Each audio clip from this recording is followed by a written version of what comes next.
श्रीमती प्रियंका गांधी वाड़ा।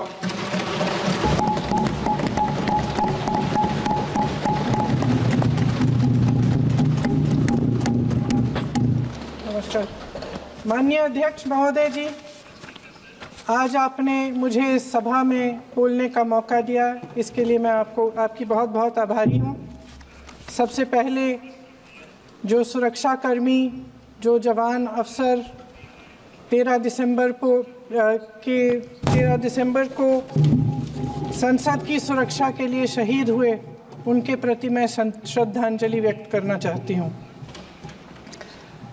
महोदय, हजारों साल पुरानी हमारी देश की, धर्म की एक पुरानी परंपरा रही है। ये परंपरा संवाद, चर्चा की रही है। एक गौरवशाली परंपरा है जो दर्शन ग्रंथों में, वेदों में, उपनिषदों में दिखती है।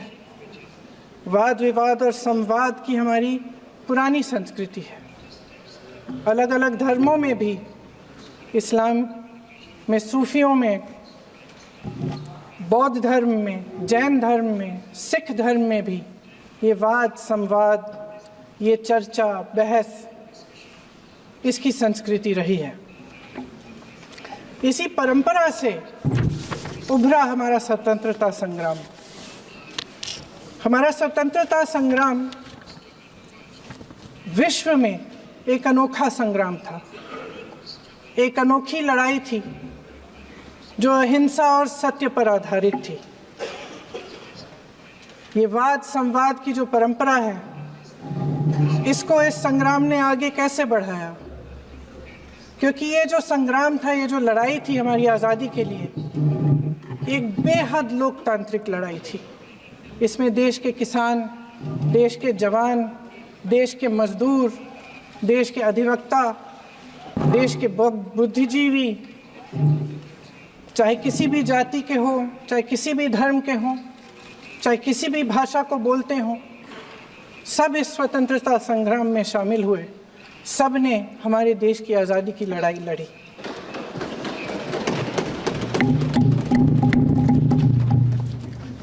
और उसी आज़ादी की लड़ाई से एक आवाज़ उभरी जो हमारी देश की आवाज़ थी। वो आवाज़ ही आज हमारा संविधान है। साहस की आवाज़ थी, हमारी आज़ादी की आवाज़ थी, और उसी की गूंज ने हमारे संविधान को लिखा और बनाया। ये सिर्फ एक दस्तावेज नहीं है। बाबा साहेब अम्बेडकर, मौलाना आज़ाद जी, राजगोपालाचारी जी और जवाहरलाल नेहरू जी और उस समय के तमाम नेता, जैसे आपने कहा, इस संविधान को बनाने की जो कार्य में सालों के लिए जुटे रहे। हमारा संविधान इंसाफ, उम्मीद, अभिव्यक्ति और आकांक्षा की वो ज्योत है जो हर हिंदुस्तानी के दिल में जलती है। अध्यक्ष महोदय, इस ज्योत ने हर एक भारतीय को ये पहचानने की शक्ति दी कि उसे न्याय मिलने का अधिकार है, कि उसमें अपने अधिकारों के लिए आवाज़ उठाने की क्षमता है, कि जब वो आवाज़ उठाएगा तो सत्ता को उसके सामने झुकना पड़ेगा। इस संविधान ने हर एक देशवासी को ये अधिकार दिया कि वो सरकार बना भी सकता है और सरकार बदल भी सकता है। ये ज्योत जो हर हिंदुस्तानी के दिल में जलती है, उसने हर हिंदुस्तानी को ये विश्वास दिया कि देश की संपत्ति में, देश की दौलत में, संसाधनों में उसका भी हिस्सा है, कि उसे एक सुरक्षित भविष्य की उम्मीद का अधिकार है, कि देश बनाने में भी उसकी भागीदारी है। उम्मीद और आशा की ये जोत मैंने देश के कोने कोने में खुद देखी है। उन्नाव में मैं एक रेप पीड़िता के घर गई, उसे जलाकर मार डाला था। वो शायद 20-21 साल की होगी। हम सब के बच्चे हैं। हम सोच सकते हैं कि अगर हमारी बेटी के साथ बार बार बलात्कार हुआ और फिर जब वो अपनी लड़ाई लड़ने के लिए गई तो उसको जलाकर मार डाला गया होता तो हम पर क्या बीतती। मैं उस बच्ची के पिता से मिली। उसके खेत जलाए गए थे, उसके भाइयों को पीटा गया था, उसके पिता को बाहर से घर के बाहर घसीट कर मारा गया था। उस पिता ने मुझे बताया कि बेटी, मुझे न्याय चाहिए। मेरी बेटी अपने एफआईआर को दर्ज करने के लिए जब जिले में गई तो उसको मना किया गया। अगले जिले में जाना पड़ा उसे। वो रोज सुबह 6 बजे उठकर तैयार होकर अकेली अपने मुकदमे को लड़ने के लिए अगले जिले में ट्रेन से जाती थी। उसके पिता ने मुझे कहा कि मैंने उससे कहा, बेटी अकेले मत जाओ, छोड़ दो ये लड़ाई। लेकिन उसकी बेटी ने उसको जवाब दिया कि नहीं पिताजी, मैं अकेली जाऊंगी, मैं लड़ूंगी, ये मेरी लड़ाई है, मैं इसको लड़ूंगी। ये लड़ने की क्षमता, ये हिम्मत उस लड़की को और करोड़ों भारत की नारियों को हमारे संविधान ने दी। आगरा में मैं अरुण वाल्मीकि के घर गई। अरुण वाल्मीकि पुलिस स्टेशन में काम करता था, सफाई का काम करता था। आप सोच सकते हैं हमारी तरह उसका भी परिवार था। नई नई शादी हुई थी, 2-3 महीनों का बच्चा था। पुलिस स्टेशन में चोरी हो गई। चोरी का इल्जाम उस पर लगाया गया। उसके पूरे परिवार को उठाकर पुलिस स्टेशन में ले गए। आप हंस रहे हैं, लेकिन ये गंभीर बात है। गंभीर बात। शर्म करो, शर्म। अरुण वाल्मीकि को पीट पीट के मार डाला, उसकी बीवी को पीटा, उसके पिता के नाखून निकाले, उसके पूरे परिवार को पीटा गया।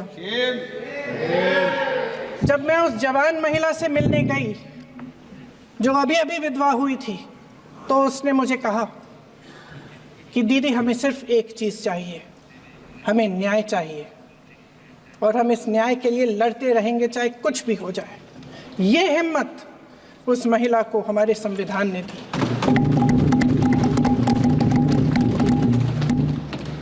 संभल के कुछ लोग आए थे हमसे मिलने जो मृतकों के परिवार के सदस्य थे। उसमें 2 बच्चे थे, अदनान और उजैर। आप सुनिए। उसमें 2 बच्चे थे, अदनान और उजैर। एक बच्चा मेरे बच्चे की उम्र का है, दूसरा उससे छोटा 17 साल का है। दर्जी के बेटे थे। दर्जी का एक ही सपना था कि वो अपने बेटों को पढ़ाएगा, लिखाएगा। एक बेटा डॉक्टर बनेगा, एक बेटा भी सफल होगा दूसरा बेटा भी अपने जीवन में सफल होगा।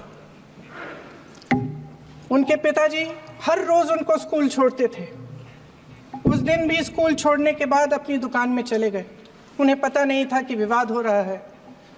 उन्होंने भीड़ देखी, घर आने की कोशिश की तो पुलिस ने गोली से मार डाला। वो 17 साल का बच्चा अदनान मुझसे कहता है, वो 17 साल का बच्चा अदनान मुझसे कहता है कि मैं बड़ा होकर डॉक्टर बन के दिखाऊंगा, मैं अपने पिता का सपना साकार करूंगा। ये सपना, ये आशा उसके दिल में हमारे संविधान ने डाली।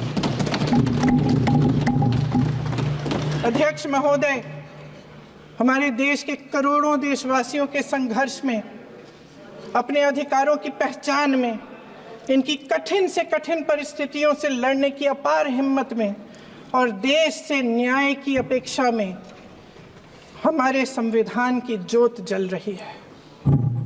मैंने हमारे संविधान की ज्योत को जलते हुए देखा है और इसके साथ साथ ये भी समझा है कि हमारा संविधान एक सुरक्षा कवच है। एक ऐसा सुरक्षा कवच है जो देशवासियों को सुरक्षित रखता है, न्याय का कवच है, एकता का कवच है और अभिव्यक्ति की आज़ादी का कवच है। दुख की बात यह है कि मेरे सत्ता पक्ष के साथी जो बहुत बड़ी बड़ी बातें करते हैं, इन्होंने इन 10 सालों में ये सुरक्षा कवच, सत्ता पक्ष के मेरे साथियों ने ये सुरक्षा कवच तोड़ने का पूरा प्रयास किया है।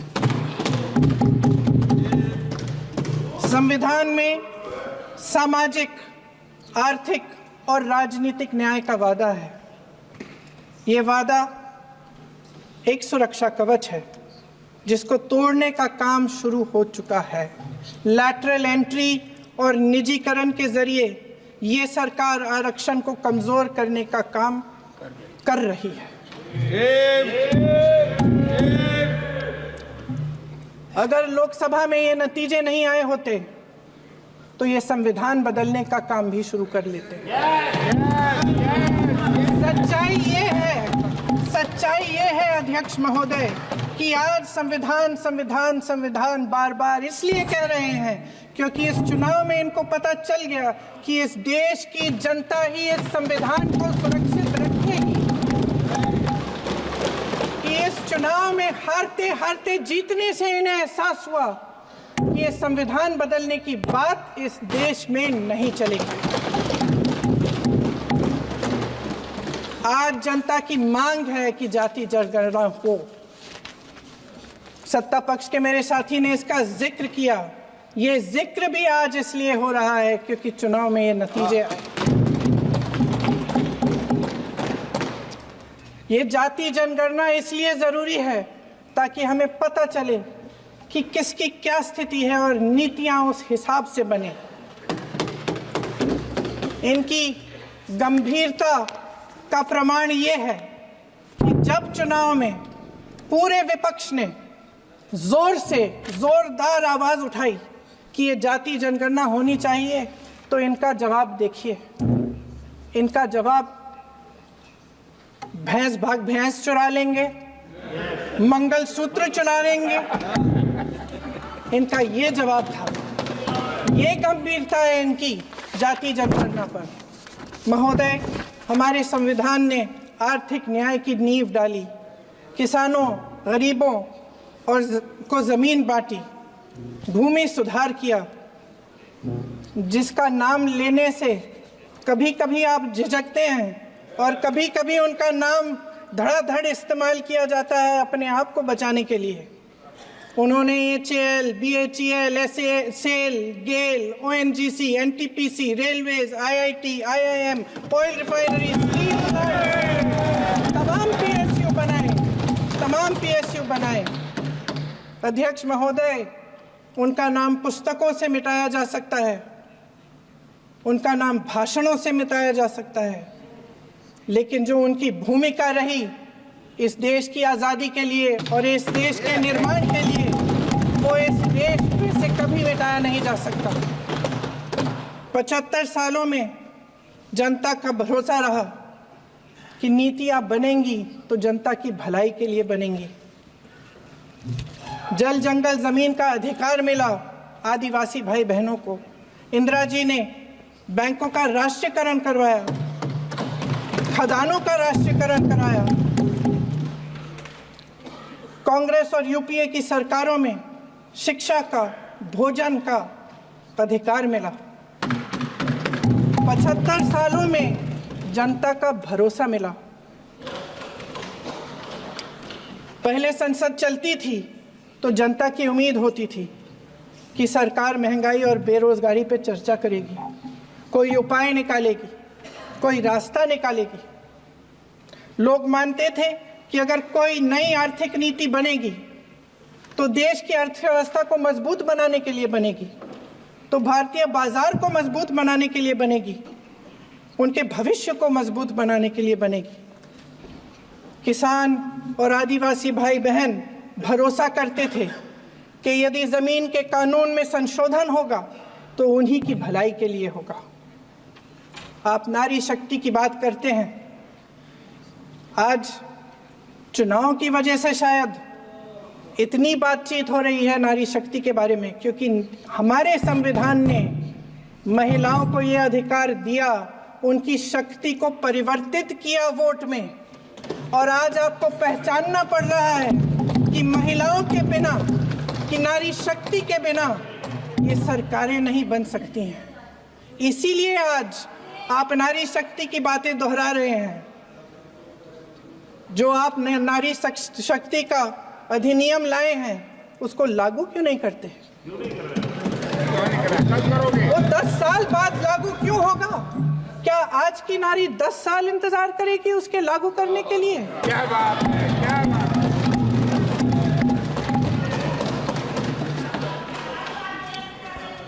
आज संसद में बैठे हुए सत्ता पक्ष के मेरे साथी ज्यादा से ज्यादा अतीत की बातें करते हैं। 1900 किस में क्या हुआ, कब हुआ, नेहरू जी ने क्या किया। अरे वर्तमान की बात करिए, देश को बताइए आप क्या कर रहे हैं, आपकी जिम्मेदारी क्या है? कि सारी जिम्मेदारी जवाहरलाल नेहरू की है। अध्यक्ष महोदय जी, ये सरकार आर्थिक न्याय का सुरक्षा कवच तोड़ रही है। आज संसद में बैठी ये सरकार बेरोजगारी और महंगाई से जूझ रही हमारी जनता को क्या राहत दे रही है? कृषि के कानून भी बड़े बड़े उद्योगपतियों के लिए बन रहे हैं। सही एमएसपी को छोड़िए, डीएपी तक नहीं मिल रहा है।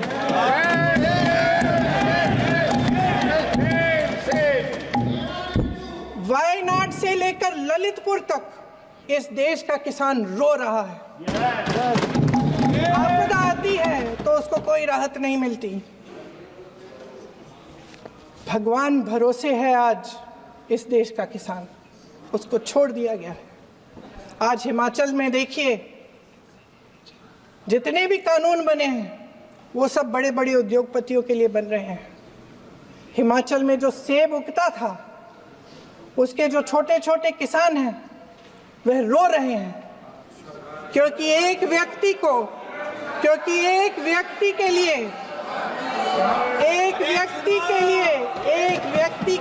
सब कुछ बदला जा रहा है। सुनने की हिम्मत रखो। मैं अध्यक्ष महोदय जी,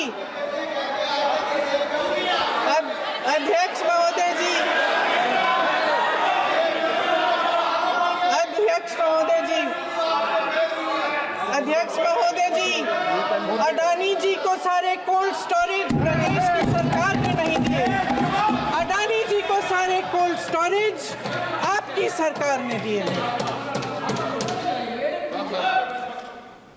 देश देख रहा है कि एक व्यक्ति को बचाने के लिए 142 करोड़ देश की जनता को नकारा जा रहा है। सारे बिजनेस, सारे संसाधन, सारी दौलत, सारे मौके एक ही व्यक्ति को सौंपे जा रहे हैं। सारे बंदरगाह, एयरपोर्ट्स, सड़कें, रेलवे का काम, कारखाने, खदाने, सरकारी कंपनियां सिर्फ एक व्यक्ति को दी जा रही है।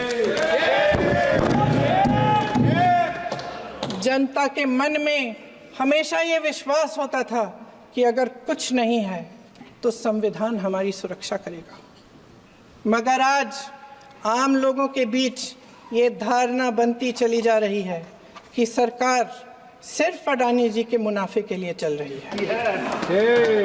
देश में बहुत तेजी से गैर बराबरी बढ़ रही है। जो गरीब है वो और गरीब हो रहा है, जो अमीर है वो और अमीर हो रहा है। इस सरकार ने आर्थिक न्याय की भी सुरक्षा कवच तोड़ दिया है। राजनीतिक न्याय की जब बात होती है, मेरे सत्ता पक्ष के साथी आज खड़े हुए और तमाम गिनती करने लग गए कि ऐसा हुआ वैसा हुआ, 1975 में जो हुआ, तो सीख लीजिए ना आप भी। सीख लीजिए।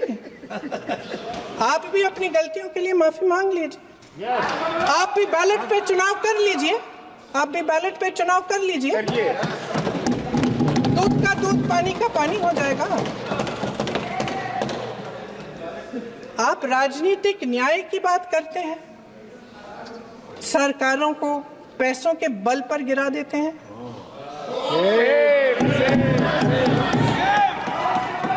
मेरा आग्रह है कि अपन संविधान में सकारात्मक बोले।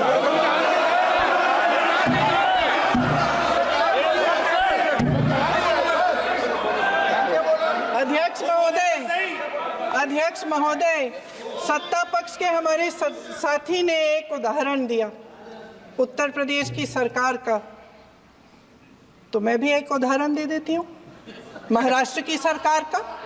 मैं भी एक उदाहरण दे देती हूँ हिमाचल की सरकार को तोड़ने की कोशिश किसने की, पैसों के बल पे की, गोवा की सरकार। तमाम उदाहरण राजस्थान की। क्या ये सरकारें जनता ने नहीं चुनी थी? क्या संविधान इन पर लागू नहीं था? पूरी देश की जनता जानती है कि इनका, हंसती है, जानती है कि इनके यहाँ तो वॉशिंग मशीन है।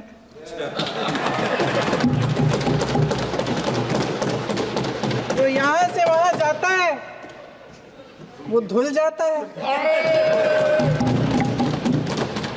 इस तरफ दाग, उस तरफ स्वच्छता। और मेरे कई ऐसे साथी हैं जो इस तरफ होते थे उस तरफ चले गए, मुझे दिख भी रहे हैं, वॉशिंग मशीन में शायद धुल गए हैं। अध्यक्ष महोदय, जहां भाईचारा और अपनापन होता था, जहां हमारे संविधान ने एकता का सुरक्षा कवच दिया था, वहां शक और घृणा के बीज बोए जा रहे हैं। एकता का सुरक्षा कवच तोड़ा जा रहा है। प्रधानमंत्री जी यहाँ सदन में संविधान की किताब को यूं माथे से लगाते हैं, लेकिन संभल में, हाथरस में, मणिपुर में जब न्याय की गुहार आती है, उठती है, तो उनके माथे पे शिकन तक नहीं आता।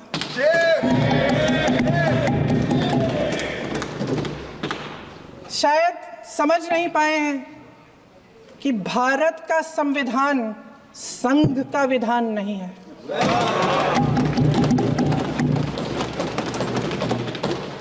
भारत के संविधान ने हमें एकता दी, हमें आपसी प्रेम दिया। उस मोहब्बत की दुकान जिस पर आपको हंसी आती है, उसके साथ करोड़ों देशवासी चले। करोड़ों देशवासियों के दिल में एक दूसरे के लिए प्रेम है, घृणा नहीं है।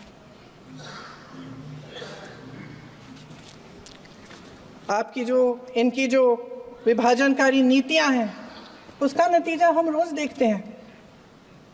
राजनीतिक फायदे के लिए संविधान को छोड़िए, देश की एकता को भी ये रख नहीं सकते, इसकी सुरक्षा नहीं कर सकते। हमने संभल में देखा, मणिपुर में देखा। दरअसल इनका कहना है कि अलग अलग इस देश के अलग अलग हिस्से हैं, कैमरा। लेकिन हमारा संविधान कहता है कि ये देश एक है और ये देश एक रहेगा। जहां खुला विवाद होता था, अभिव्यक्ति का सुरक्षा कवच होता था, इन्होंने भय का माहौल पैदा किया है। सत्ता पक्ष के मेरे साथी अक्सर 75 सालों की बात करते हैं, लेकिन इन 75 सालों में ये उम्मीद, आशा, ये अभिव्यक्ति की ज्योति कभी थमी नहीं, कभी बुझी नहीं। इस देश की जनता ने खुलकर आलोचना की, निडर होकर धरने किए, प्रदर्शन किए।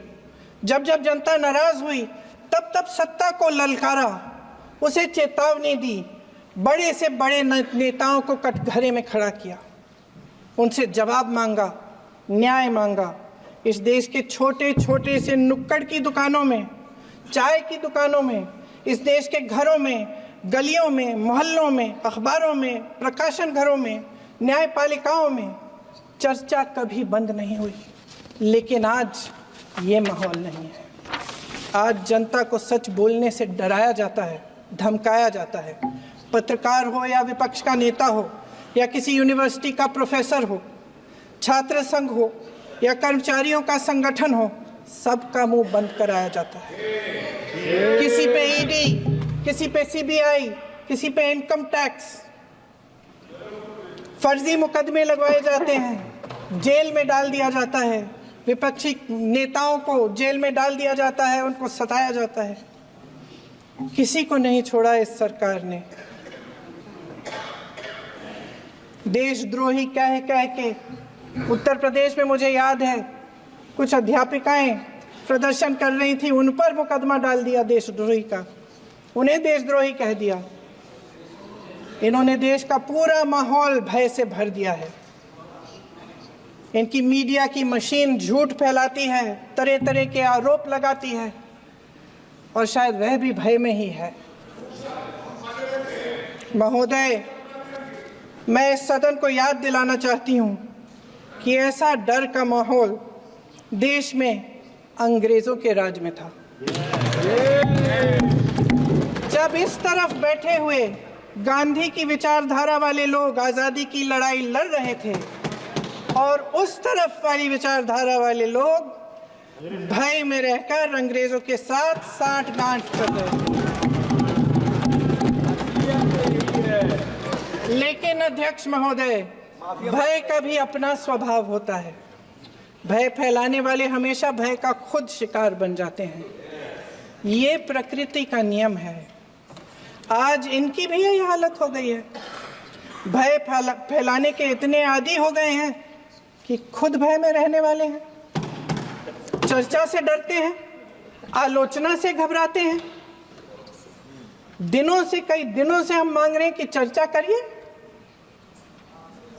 लेकिन चर्चा करने की हिम्मत ही नहीं है।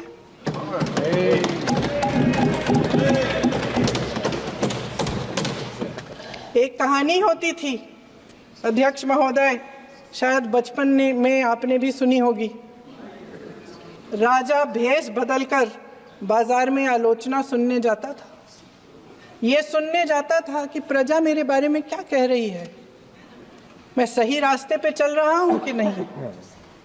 लेकिन आज का राजा, भेष तो बदलते हैं आज के राजा, शौक तो है उनको भेष बदलने का, लेकिन न जनता के बीच जाने की हिम्मत है और न आलोचना सुनने की।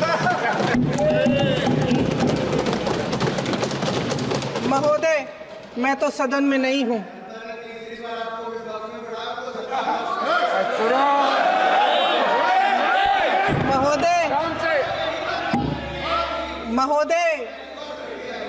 महोदय, जनता में बहुत विवेक है, ये सही है।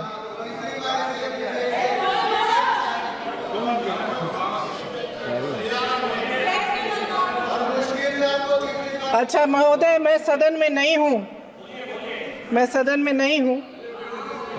कुछ हाँ ठीक है, मैं सदन में नहीं हूँ, मात्र 15 दिनों से आ रही हूँ।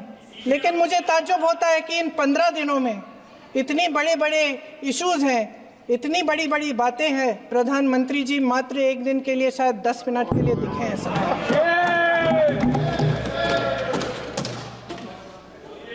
बात यह है अध्यक्ष महोदय जी कि ये देश भय से नहीं, साहस और संघर्ष से बना है। इसको बनाने वाले देश के किसान, जवान, देश के करोड़ों मजदूर और गरीब जनता है। संविधान इनको साहस देता है। मेहनती मिडिल क्लास है और इस देश के जो करोड़ों देशवासी हैं, जो रोजाना भयंकर परिस्थितियों का सामना करते हैं, उनको साहस देता है। वायनाड में जो आपदा आई, उसमें एक छोटा लड़का था 17 साल का। 6 घंटों के लिए उसने अपनी माँ को बचाने की कोशिश की। 6 घंटों के लिए आप सोच सकते हैं कि अगर नदी की धारा बह रही है, नाराज है, आप अपनी माँ को पकड़े हो, 6 घंटों के लिए पकड़े रखते हो कि मेरी माँ बच जाएगी, और अंत में वो माँ भी बह जाती है। उस लड़के का साहस, उन महिलाओं का साहस जो पीड़ित हैं लेकिन फिर भी अपनी लड़ाई लड़ रहे हैं, उन संभल के बच्चों का साहस जिनके पिताजी अभी अभी गुजर गए लेकिन फिर भी उनके सपनों को साकार करने की हिम्मत है, उनका साहस है, वो साहस इस संविधान ने दिया है।